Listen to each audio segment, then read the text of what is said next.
Hi, this is Brian of the 2022 Mega Bowl champion Skybusters, and you are listening to the Hidden Oaks Overdose Football Fix with Josh and Gar. Thank you, Brian. It is Jesus Christ, it is not fucking Tuesday. It is Saturday, December 3rd, 2022, 8 a.m. sharp. And it's fucking snowy and cold outside, but it is the holiday season. We are fully in it. Hello, everybody, and welcome to the Hidden Oaks Overdose Football Fix podcast. I am one of your lovely hostesses, the Garlic Johnson. We are joined as always. Oh, wait a minute. Oh, all right. We are joined by a fresh face, but not a new face. We are joined by the Panic Man Walters. Walters, say hi to the folks out there. Hi, folks. Beautiful. You nailed it. We appreciate everyone for participating in the Discord as much as you do. So if you can keep doing that, I know fantasy playoffs will be here, and we'll be hearing about your bad beats and your epic wins, and then, real football playoffs will be here. So we appreciate everyone for sticking with us, even when it gets kind of sloggy here right in the middle, right before the big show. We also will have the segment start times down in the description below. And I would like to thank @Levi Oki Illustration for all the beautiful art he's seeing. Anyone who's a real big fan of Levi obviously would pay for the art they want to receive. But if you want to hit him up, he's @Levi Oki Illustration on Instagram. And, hit him up. It's probably too late, honestly. It's probably a little too late to get in for a Christmas idea. You can always text him and reach out to him. But, if you got an anniversary coming up, a birthday, a unique piece of art's always a beautiful gift. Or if, you got a podcast you want some art for. Whatever the case be, @Levi Oki Illustration. He's responsible for all our art, and he does a really good job, and I've used him personally multiple times. Walters, how you doing today, pal? Darn. I just want to let everybody know that this is Panic Man Walters, a.k.a. Walters, a.k.a. Mr. Jalters, a.k.a. Walters the Wise. All right, Walters. This is not that fucking show, buddy, okay? We have been the trendsetters. We are not the original podcast, but we have been setting the trends for quite some time. We do the fave, those who should not be named anymore. Then they start doing the Mount Rushmores, years later. Then we stop doing it, and then they'll stop doing it because they're not getting enough fan interaction. Everyone follows us now. We weren't first, but we were best. So this is not that show, okay? We don't sit here and list off 18 nicknames. That's not what we do here. All right. Well, I guess I'll respect the segment then. Shout out to the land of goons specifically. But Walters, sure. how are you really doing? I'm feeling great. It's lovely to be back here on the Hood podcast. I love getting up super early in the morning and talking football right away. I absolutely love it. And then after we're done with this, we're going to go play some Call of Duty. So, win. Hell yeah, brother. And obviously, Brian will always yell at me if I don't address something very quick. So I wanted Walters to say hi first, because Walters is here. I'm not going to have Walters and sit there listening to me talk for 5 minutes, just sitting there awkwardly. So I wanted Walters to say hi. But also, obviously, Josh is not here. Josh is a pretty integral part of the Grum normally.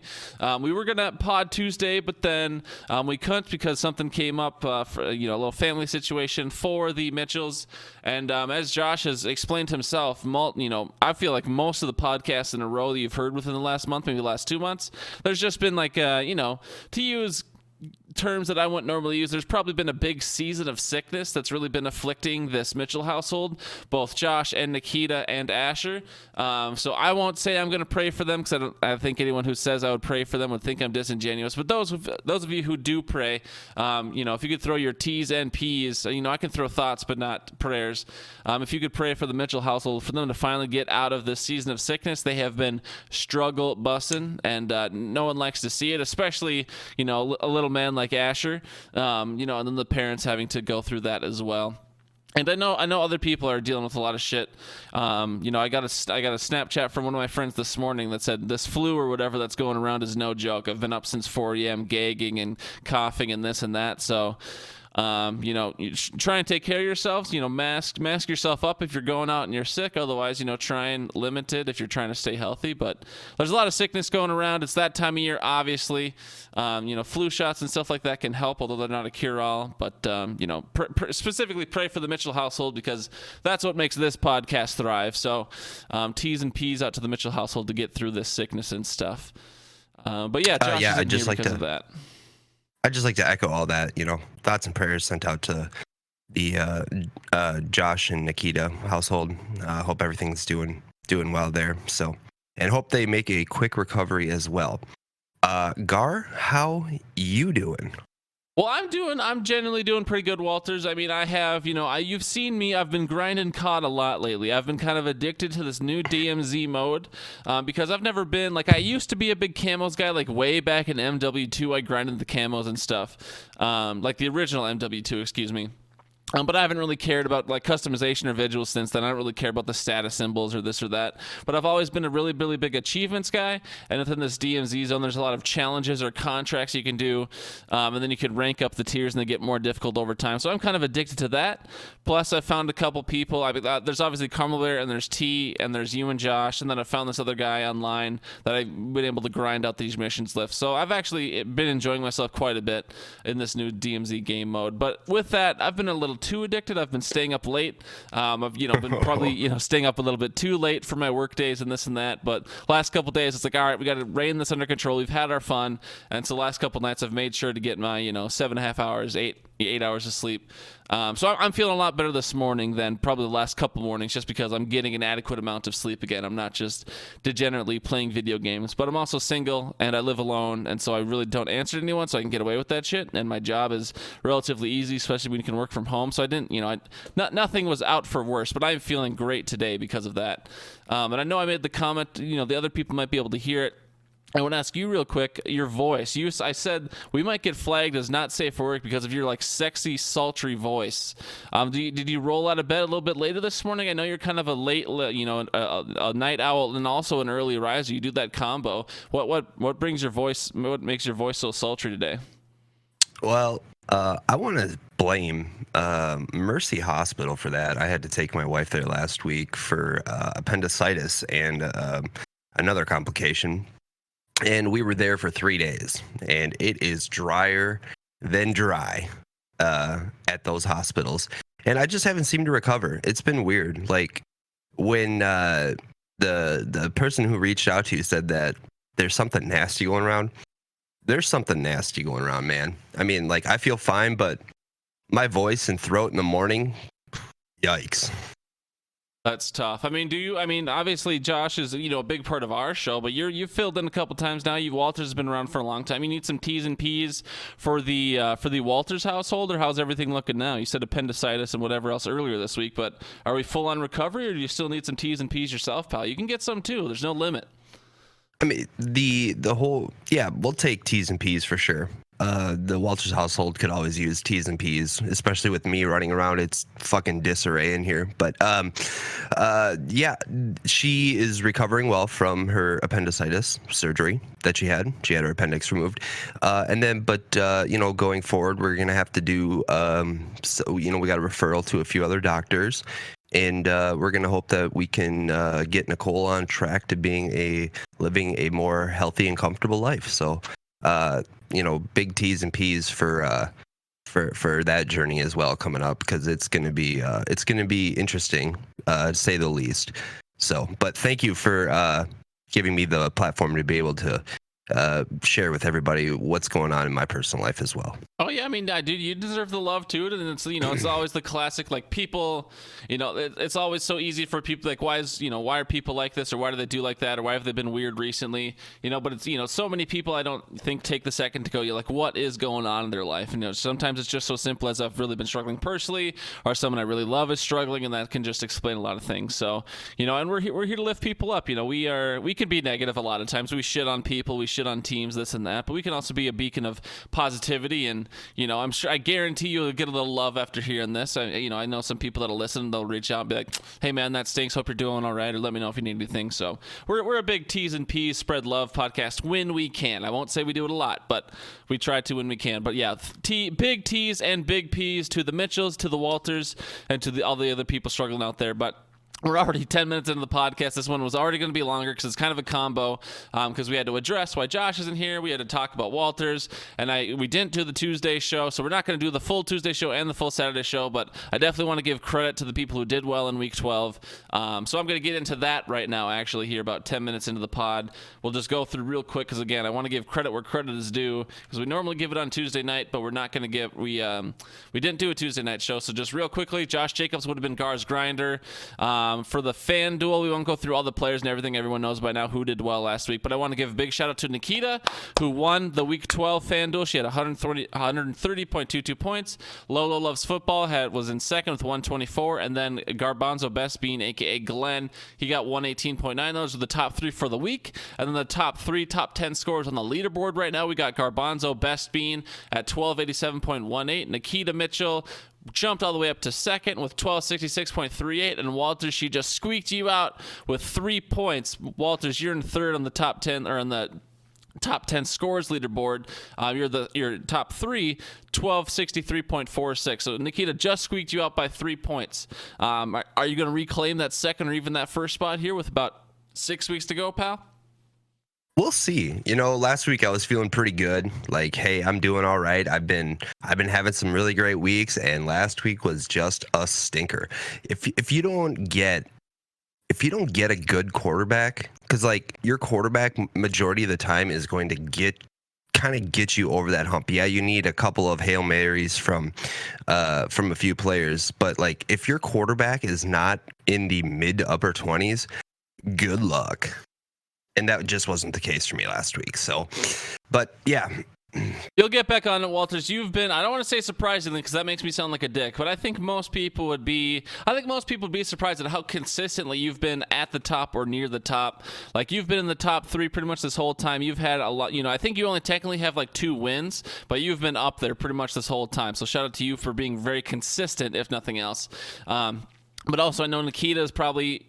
Nikita obviously is the wife of Josh, and Josh makes the podcast, so maybe Nikita feels obligated to listen. But I hope Nikita enjoys it. And since we didn't do the Tuesday show, Nikita, I definitely wanted to make sure we at least acknowledge you for winning Week 12, and then also getting into second in the top 3. Who knows if you stay there? But while you get the credit where credit is due, while you deserve it. So Nikita, shout out to you for succeeding last week, and also shout out to Walters for staying in the top 3, and shout out to Glenn for jumping into.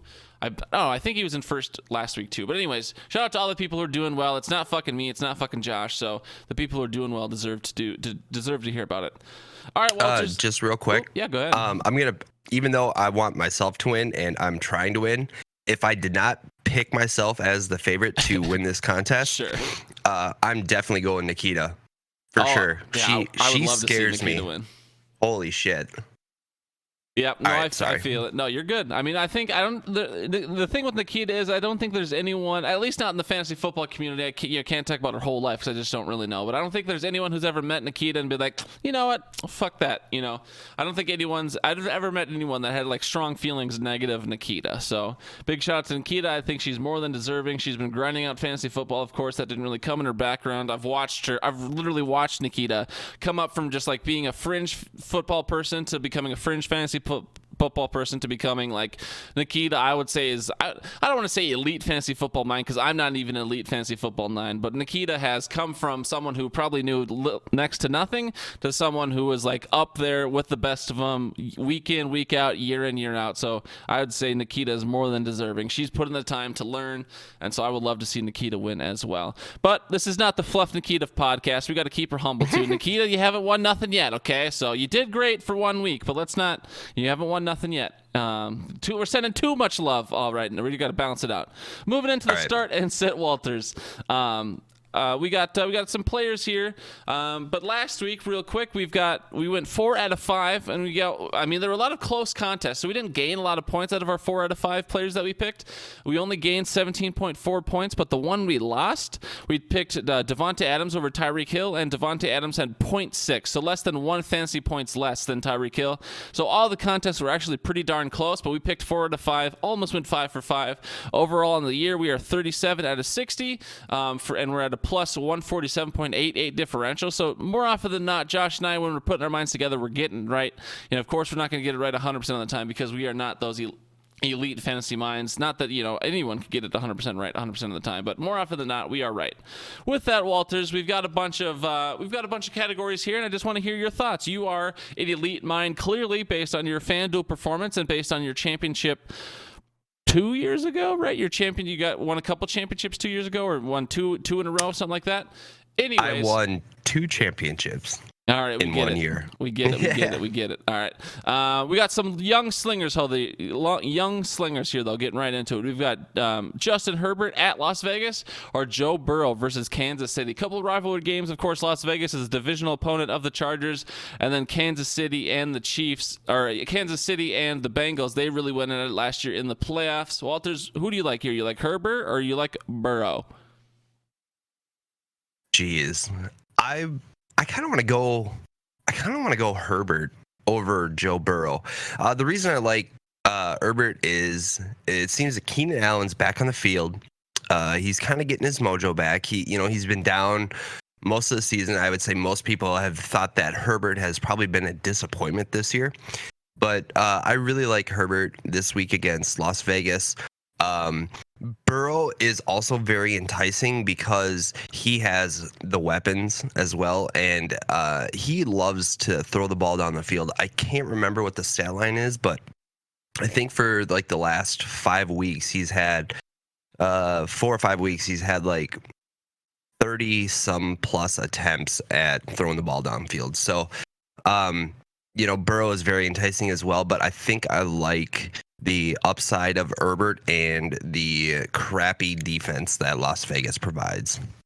Sure, I feel that. Yeah, I mean, to your point about Herbert, he's probably drafted somewhere between the QB3 to the QB6 range, and right now he's QB9. So a little probably disappointing based on the draft capital that was invested in him for sure. Joe Burrow's currently QB4, and I never want to. Sometimes a lot of people make this argument like, oh, if you take away this game, he's actually QB, or if you make this game average, he's actually QB this or that. He is kind of propped up by 2 plus 30-point weeks. One of them was almost 40 points. So, of course, that'll prop you up a bit. That'll put you up the rankings when you're putting up basically 2 fantasy performances in one. But Herbert has also disappointed. I could honestly flip a coin between the two. So if you're feeling Herbert, you're the elite fantasy football mind. I'm going to let you take more of a lead than not. And so between starting and sitting, we are going to start Herbert, and we're going to sit Joe Burrow. Sorry about it, Burrow.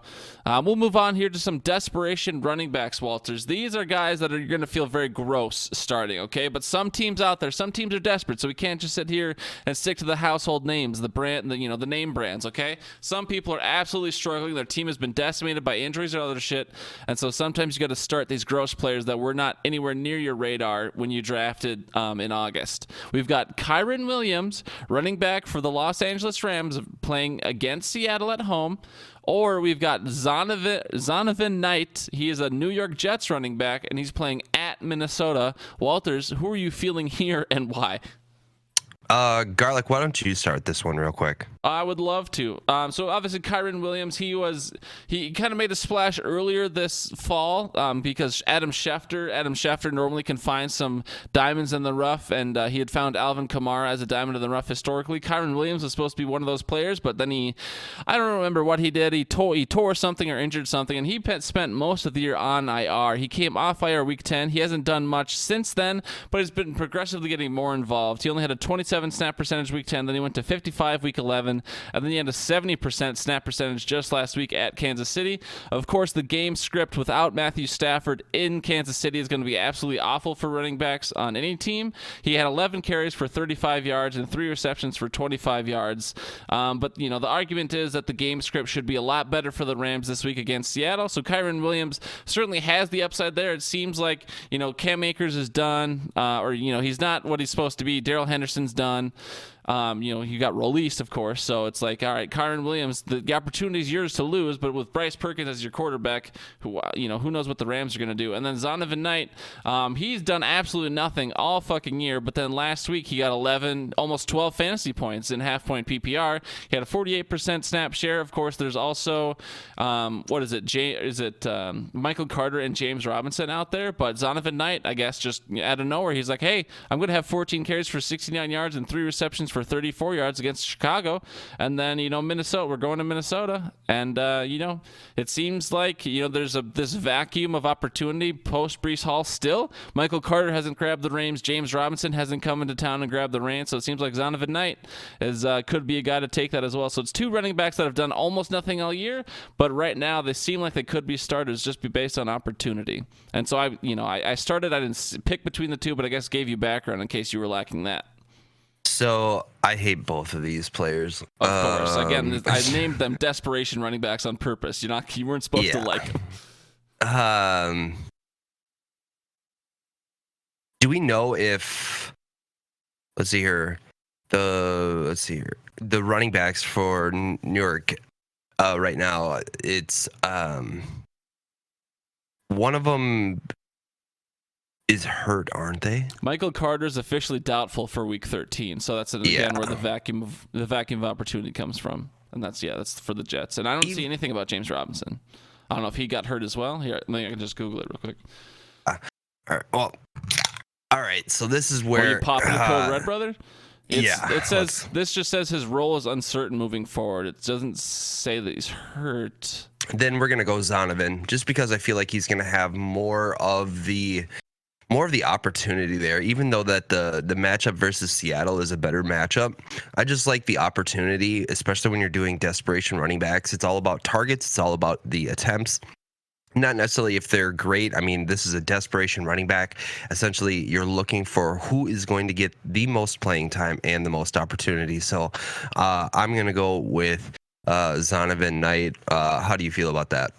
Again, Walters, you are the elite mind. I'm having a terrible fantasy football year. I could have, again, flipped a coin here, but I like your logic. I think the Jets have been someone who have been a team all year who have been relying on, not great QB play. Of course, Joe Flacco started the season fine, and then Zach Wilson came in. They won some games pretty much despite Zach Wilson, and now Mike White lit it up as well. So it seems like the Jets are winning kind of despite their quarterback, whereas the Rams were heavily dependent on Matthew Stafford, and even with Matthew Stafford, they're struggling, but now in their post-Matthew Stafford era, maybe permanently, they have done absolutely nothing. They're a 3-8 defending Super Bowl champ, and that's tough, so I'll take Zonovan for sure because he's on a 7-4 team. They obviously know what they're doing. They're scheming around their quarterback, whereas Sean McVay has not as of yet. So I'll take Zonovan. That's I'll awesome. Ride with you. Yeah, cool. We're going to go with Zonovan. So going into our next category, then we have the meh wide receivers. So we've got Deebo Samuel, wide receiver for the San Francisco 49ers, going up against Miami. And then we have the Mike Evans, who has been very, very shitty this year, versus New Orleans. Gar, who do you like who would you start in this matchup? Well, yeah, I mean, I called it the meh because these are probably guys that are drafted a little bit higher currently in PPR. Deebo Samuel is wide receiver 23, and Mike Evans is wide receiver 20. So you might be surprised to hear that Mike Evans is ranked higher than Deebo Samuel based on your hate, at least in PPR. In standard, Deebo Samuel ekes him out by 2 slots, 19 to 21. But Deebo, he started the year pretty consistent. He was in the double digits, at least in half-point PPR here for 6 weeks in a row. And then Casey, he struggled. Then he missed the Rams game, banged up. Then he had his bye. And then once he's come back from the bye week, he's had 2 single-digit games. And then he had that 20-point game, or almost 20-point game against Arizona. But he's just been kind of inconsistent. It seems like, I don't know if he has a lingering injury. He's going into most weeks questionable. So it's just like, all right, maybe they should just rest the guy and let him get fully healthy. But he seems like, I'm sure as most players want to do, they want to play. Of course, they get paid for the performance on the field, but also they feel like they're letting their team down if they're not playing, but maybe they're hurting their team by playing hurt, all these things. Whereas Mike Evans, he has been, he had one almost, 25-point week. He also had a 0-point week against Green Bay. If I had to start someone, I feel like not Mike Evans specifically, but the Tampa Bay Buccaneers seem to be on the comeback. Whereas, of course, the 49ers have been pretty good all year, but they haven't needed to rely on Deebo. They, of course, have an amazing run game and amazing defense. If you're going to make me start or sit between the two, I would pick Mike Evans just because I feel like, he's always on the field. He got 9 targets last week. He's only had less than 7 targets, 3 games this year, so there's lots of opportunity there. Debo certainly probably has the higher ceiling, even though he hasn't done better than Mike Evans this year in terms of ceiling. But you're going to make me pick between the two. I'll take Mike Evans, but you clearly have some Mike Evans hate, so maybe take a moment to lobby against Mike Evans here, pal. Mike Evans is like literally the boom bust. Like if you look in the Webster dictionary for boom bust, you will see a photo of Mike Evans right there. And it's when he is able to string together those crazy boom games, it's easy to be able to kind of forget about those bust weeks. But this year, it seems like, the tides have turned and it's been more bust than boom this weekend. So anybody who drafted him has just been really frustrated. And with Deebo Samuel, there's so many weapons out there. And so when they brought in CMC, I think his fantasy value just plummeted because you have a running back who is electric and dynamic, and not only that, you also have a budding wide receiver by the name of Brandon Ayuk. And he has been shining for fantasy. So Debo has just been stuck in this shadow of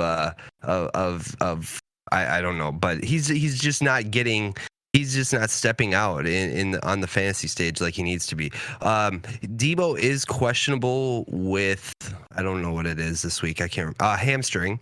And so for me right there, Mike Evans is going in healthy. And if Lattimore does not play for New Orleans, Mike Evans could have a much better day. But if Lattimore is playing, Mike Evans could see a real tough matchup. But I still agree with you. I think we're going to go Mike Evans. All right. And then the one other thing I thought about here just as you were talking is that New Orleans, for the last couple of years, for whatever reason, have absolutely stomped the Tampa Bay Buccaneers, which is also an interesting dynamic. They have the divisional rivalries and this and that. But, whatever. I can only go on facts, and we can't go on trends or who's due or who's not due. That's not how math works. But I'll take Evans with you. It seems like we were both in agreement there. Deebo Samuel and Mike Evans, both people who have, disappointed based on their, where they were drafted. But it's the way she goes. You can only get what you get. I have one thing. Go ahead. I have one thing that I wanted to add to that. When you're talking about New Orleans stomping all over the Buccaneers and it being a division game, it reminded me of a stat that I was listening to yesterday when I was listening to the Fantasy Footballers. They're saying that currently this year, the Tampa Bay Buccaneers have the fewest points per game in their division. I believe it is. Maybe not points per game, but total points scored, even though that they have one less game than I believe everybody else or something like that. They've already had their bye. Still, even if you took that extra game out, the Tampa Bay Buccaneers would have the fewest points this season so far in that division. Take that for data. All right. That's an interesting little tidbit, honestly. They're struggling the most within the NFC South, which most people would say the NFC South should be a cakewalk, but, for whatever reason, they can't get it done.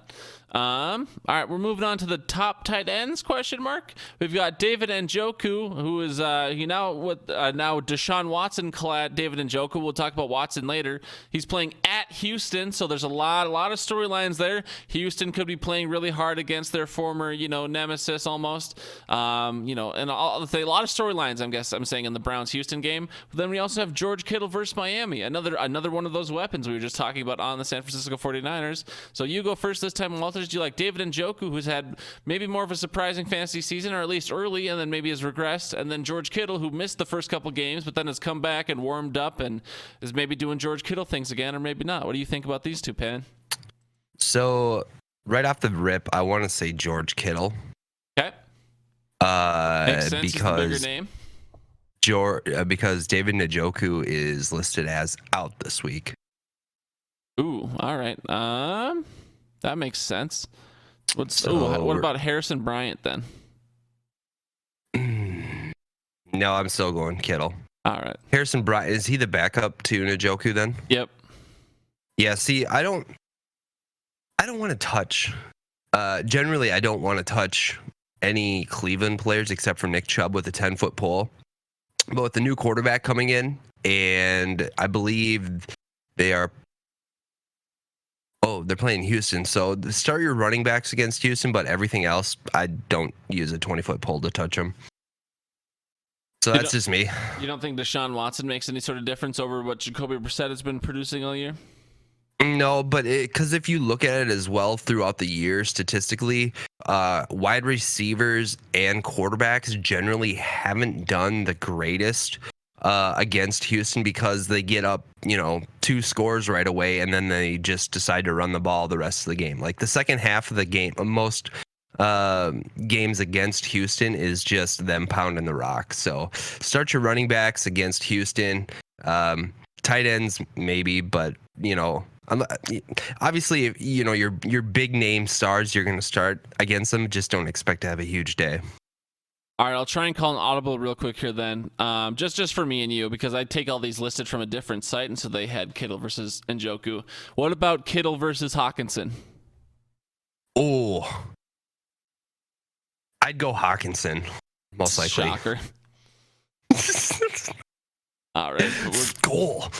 Yeah, there you go. We're officially, as a pod, that we're going Kittle over any Browns tight end. All right, last one here, Walters. We should probably speed up a little bit, but it's me who's been taking a long time. So we've got kind of the flex spot here. Players that should have been bigger, and maybe it's injuries, maybe it's opportunities have dwindled, maybe it's coaches or just utilizing them the way they should. Because we've seen all these players boom at one point in their fantasy careers.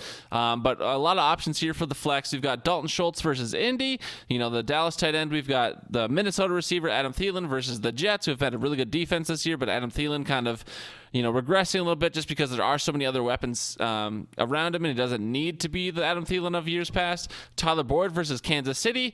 Jamar Chase is coming back, so who knows what's going to happen there. And then A.J. Dillon at Chicago, the Green Bay running back. Everyone thought he was going to be a lot bigger this year, but for whatever reason, he has just not performed. That whole team is disappointed, but A.J. Dillon also part of that disappointment as well. What do you think here about this kind of flex appeal? There's so many names, it's hard to look up stats. One thing that I will mention here with Adam Thielen, even though I don't think I want to pick him, that out of all the games this year, there have only been 2 games this season for Adam Thielen where he's had less than 7 targets. So that's quite interesting when you think about all the weapons that they have there, the weapons that they have there up here in Minnesota. Last week he did get it done, 12 points in a non-PPR league on 10 targets. He had the touchdown and 9 receptions. So, it really all depends on what the Jets defense is going to give Minnesota. But for me, the 2 names that really stuck out for me were A.J. Dillon or Dalton Schultz. I know Dillon has been another one of those players that have been really disappointing for fantasy this year, but last week I think him and both Aaron Jones just lit it up. And the Chicago defense against running backs are 27th in the league. So, but Dalton Schultz to me would be the one that I think I would want to go with, but I'm not dead set on him. So if you can convince me otherwise, I should be able to be swayed. All right, well, you're saying Dalton Schultz or A.J. Dillon. I was going to say Dalton Schultz or Adam Thielen. So, if you want to use the Venn diagram, you and I are going to meet in the middle there. We both had Dalton Schultz in our top 2, so I'll go ahead and I'll put down Schultz for the both of us. I think Dalton Schultz just has way more opportunity than A.J. Dillon does. Of course, A.J. Dillon did have a bigger week last week, but, you could argue he's quote-unquote propped up by a touchdown. He only had a 43 snap percentage. He only had 8 carries. He turned those 8 carries into 64 yards, so that's, 8 yards per carry. But A.J. Dillon otherwise, he's only had one other double-digit fantasy performance this entire year, at least in half-point PPR that I'm looking at right in front of me. So I'm staying away from A.J. Dillon. If you're giving me the choice between A.J. Dillon and Dalton Schultz, please give me Dalton Schultz instead. So he is our flex appeal for the week. I like it. And the only reason obviously Dalton Schultz, I think, is the best player on the list. Some people could argue Adam Thielen as well, but Dalton Schultz is just, he can't remain healthy. He's missed a lot of games this year, or he's been banged up in a lot of games this year, so where he starts and then he can't finish. So that's the deal. It's not that Dalton Schultz isn't maybe the best player on the list, is can he consistently do it? And so that's why, we can always see he's a bit of a glass cannon almost. So that's why he comes on the list with these other players who've disappointed. Let's move on here, Walters. we've talked about it a lot of times. Thank you for participating in our start sit. But we gotta keep her trucking here.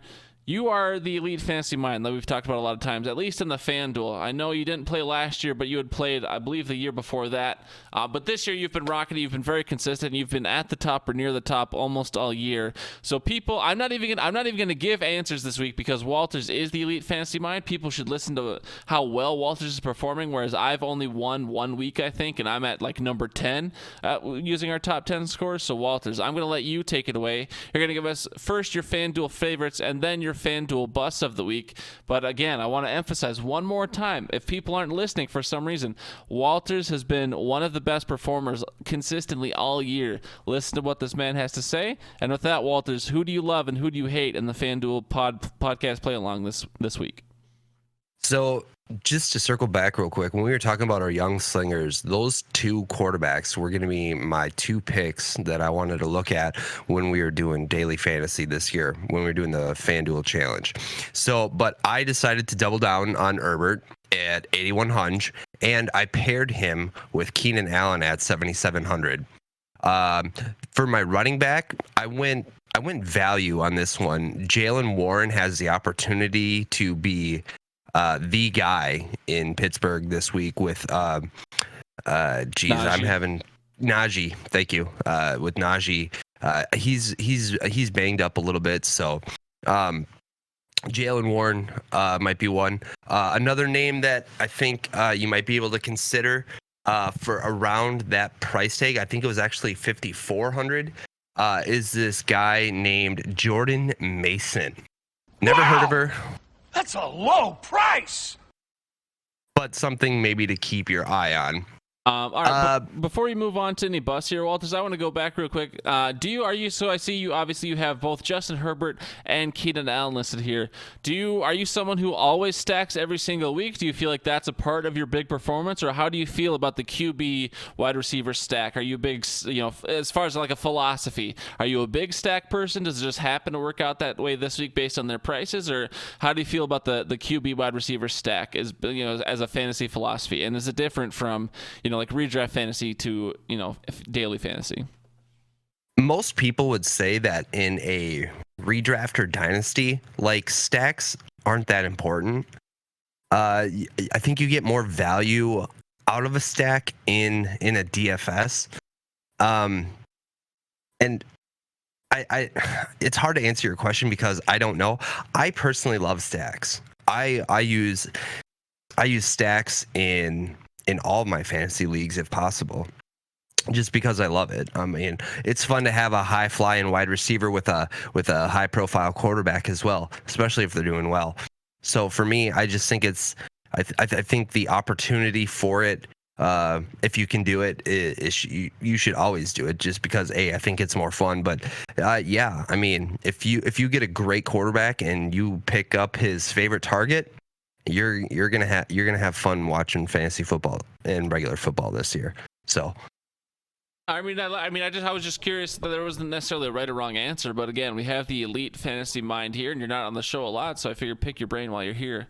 But that is Walters on stacks, everybody. He personally loves them, not that he's endorsing them for everyone ever, but Walters says, I'm a stack guy. Moving on, Walters, who do you think is going to bust this week in the FanDuel, and why? I went with Mike Evans and Derrick Henry, for sure. And then I also went with Deshaun Watson, who I have dubbed this guy right here. Oh, big stupid doo-doo head. So from now on, I'm referring to Deshaun Watson as a big stupid doo-doo head. And I put him as a fantasy bust of the week. Mike Evans, like I stated before, he has been the boomer bust guy, and this year he's been the bust guy. And if Lattimore is back on the field, he's going to be shadowing Mike Evans, and Lattimore owns Evans, so I would not play him this week. And then Derrick Henry, he is playing the Philadelphia Eagles, and the Philadelphia Eagles have just a fantastic defense. So, anytime I see that my players are going up against Philly, I just shake and cower in my boots. All right. Well, you heard it there, folks. Walters loves Jalen Warren, Justin Herbert, and Keenan Allen in the FanDuel this week, and he also hates Mike Evans, Derrick Henry, and Deshaun Watson, who is a big, stupid, doo-doo head. And again, Walters is in the top 3 and has been pretty much the entire year in the FanDuel. We'll move on to the last little bit here, Walters. We're going to do a little bit of weekly preview. And let's just stay, we don't have to go in order here. Let's just stay on topic. You were just a second ago talking about Deshaun Watson. You don't have to tackle necessarily. I mean, you can if you want. I mean, you've got the platform here. You haven't had much of a platform to talk about it on your own this year. So if you want to tackle the bigger picture Deshaun Watson, you can tackle whether he should or shouldn't be playing, or whether he should or shouldn't have gotten a bigger punishment for kind of all the bullshit he's dealt through. Or you could say that's old news. But if you want to tackle that, you can. Otherwise, just talk to me about football. What is Deshaun Watson going to do on the field? Do you think he's going to take some games to warm up? Do you think this season's pretty much lost and he's just getting reps for next year? How do you feel about Deshaun Watson? Again, either off the field if you want to, or at least for sure on the field. How are you feeling about him coming back, and especially against his old team? Deshaun Watson, for me, it's real disappointing that the NFL has allowed him to be on the field, but this isn't the first time that the NFL has allowed players to come back for egregious allegations, and this is more of an NFL issue than just a Deshaun Watson issue, in my opinion. Big stupid doo-doo head. For me, you think back of, before we knew about all of his massages that he's been getting. And you look at his fantasy performances, and he was one of the most dynamic quarterbacks out there. But that was a few years ago. He's not been on the field for almost 2 years, maybe a little over. So for me, you can only expect that there's going to be some rust.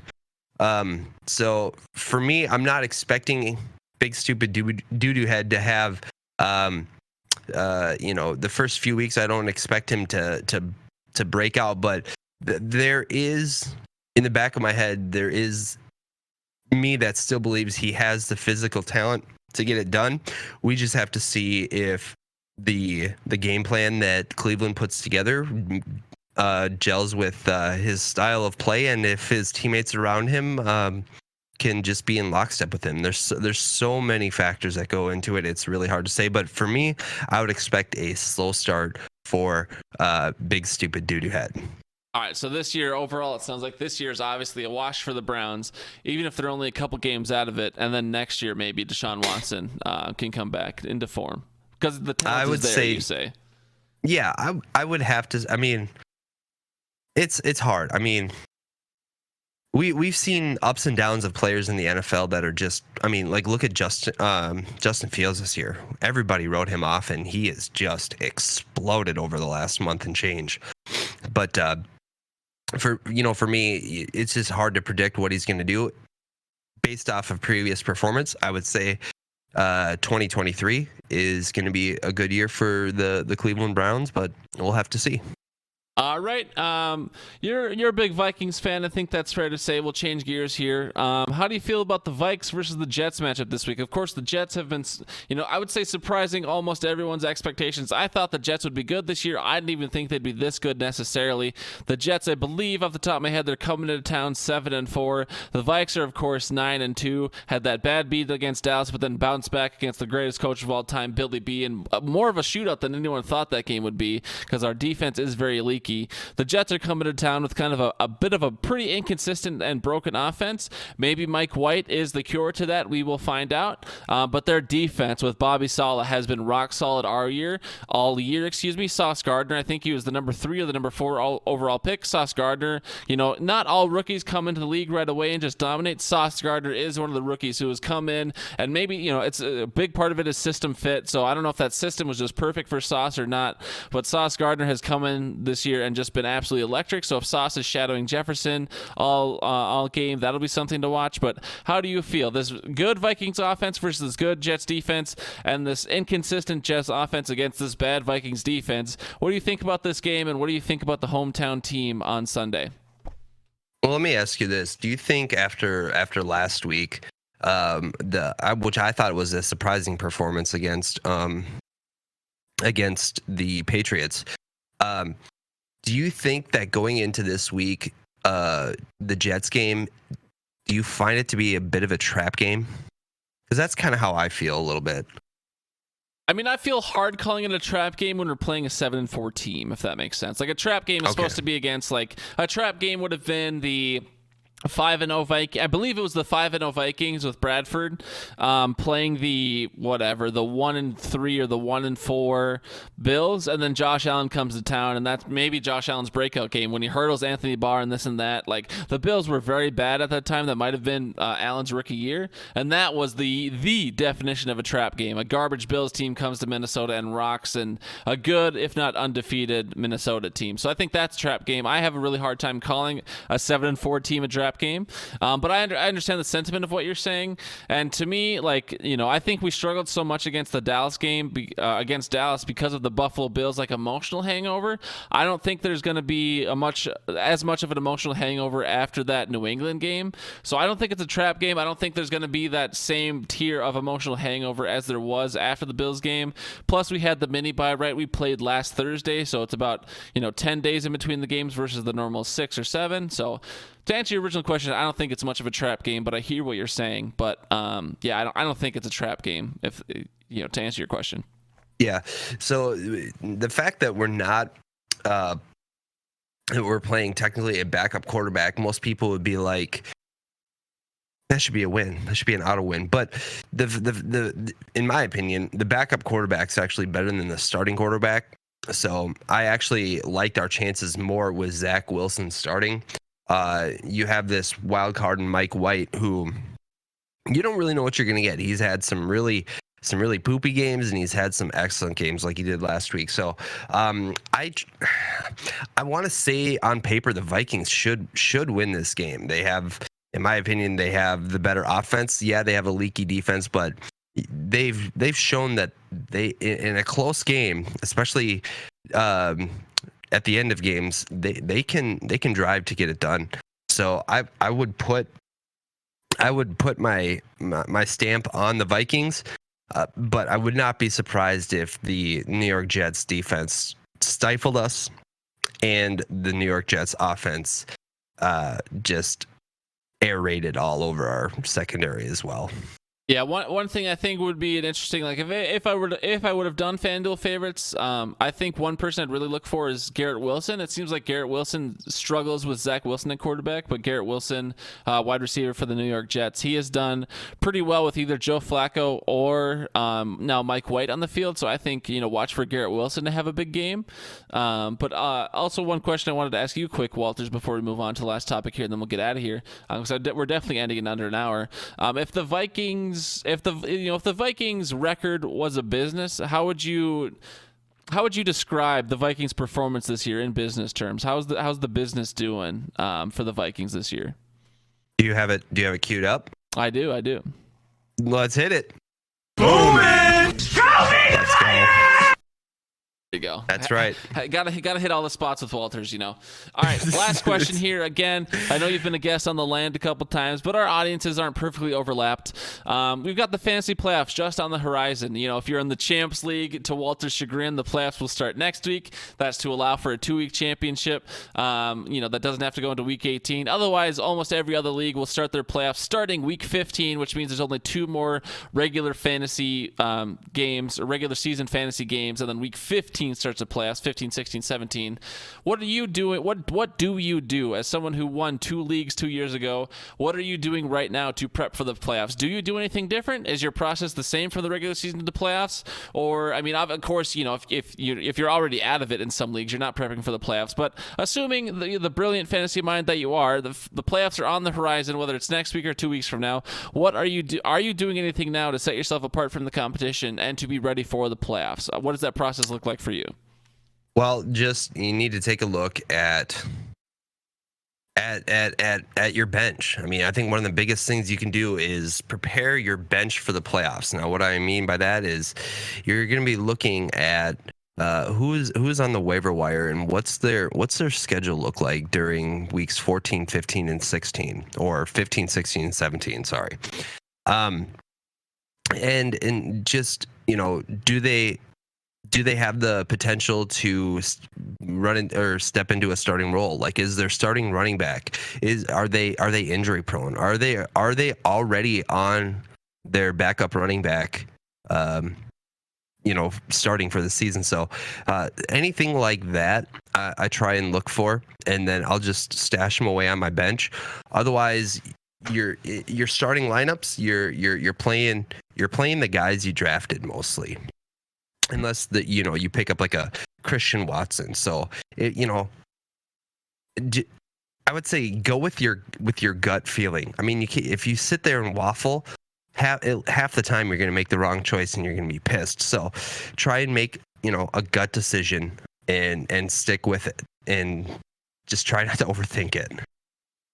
All right, there you go. Walter says, prep your bench and stick to your gut. And we've always been a big truthiness podcast. So, truthiness is, of course, sticking to your gut. That's where the real and the truth and the passion comes from. Walters, as we get to the outro here, I would just like to thank you so much for joining us again for Pinch Hitting. Of course, it's a lot easier for you this year when you don't have your own show week to week, and you're not stressed out trying to prep for that all the time and using all your takes there. So I appreciate you making the time. Pinch Hitting for Josh, who had to deal with a lot of sickness in the family, but then I think he's also in Nebraska or something this week. So appreciate you stepping in.